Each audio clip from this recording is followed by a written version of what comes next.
Good morning, AFSCME family. It's great to have this opportunity to speak to you.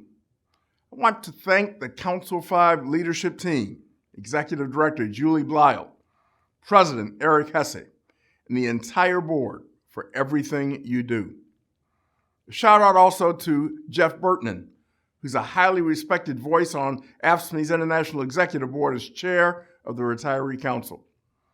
Whenever there's important activism to be done, whenever boots on the ground are needed, AFSCME retirees, led by Jeff, are always there. I want to give a shout out to all of you, to every Council 5 member who answers the call of public service every single day, especially during the last 2 years when our communities have confronted a once-in-a-century catastrophe. You have tough jobs under the best of circumstances, but the pandemic has asked more of you than ever before. Thank you for your courageous work on the front lines. COVID was a public health crisis, but also an economic and fiscal crisis, as you know. That's why AFSCME's work to secure passage of the American Rescue Plan was so critical. The ARP was a lifeline for working families and communities, and the centerpiece of the law is $350 billion in aid to state and local governments.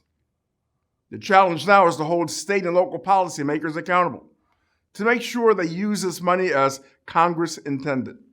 That means investing it in public services, and more specifically in everyday heroes like you who have sacrificed so much to provide public services. The Minnesota House has passed a bill to provide $1,500 in hazard pay to 667,000 frontline workers. But it's appalling that the Senate hasn't so much as drafted a bill or held a hearing. I trust that this is at the top of the list for your virtual lobby visits later today, along with family leave, safe correction staffing, and more. One way to make sure the legislature is responsive to our concerns is to elect more allies to office. So I urge you all to be engaged in our political work as this year goes on. If you're not already contributing to our People Fund, please do so as generously as you can. We must defend the pro-worker majority in the House, and we have an opportunity to flip the Senate. The governor's race could be one of the most competitive in the nation. Governor Walz and Lieutenant Governor Flanagan will need a huge push from Council 5 members to earn another term and continue their efforts to empower working people. Despite a very difficult environment for external organizing, Council 5 has had some success bringing new members into our AFSCME family. In November, about 300 workers at the Minnesota Historical Society voted to form a union with Council 5 and are currently negotiating their first contract. That comes on the heels of last year's win at the Walker Art Center, where the employer voluntarily recognized a union. These new members are on the leading edge of a growing movement of cultural workers around the country who are choosing AFSCME as a union that can best represent their interests. I also want to commend you for your work on diversity, equity, and inclusion.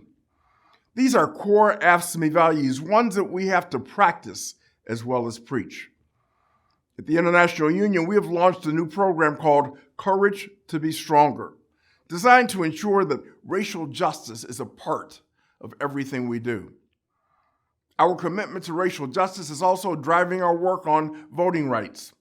The fact is that the same folks who want to destroy unions are doing everything in their considerable power to disenfranchise communities of color as well. We must fight back and ensure that every single American is able to raise their voice with fair and equal access to the ballot box. And our commitment to democracy and human rights extends beyond our national borders. We are all shocked and horrified by what's currently happening in Ukraine.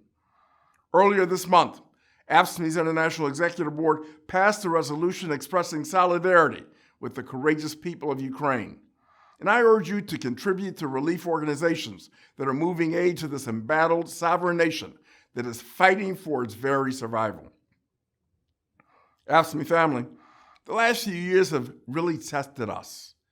We have faced not one, but two existential crises. First, there was a Janus decision that many people thought would bury us.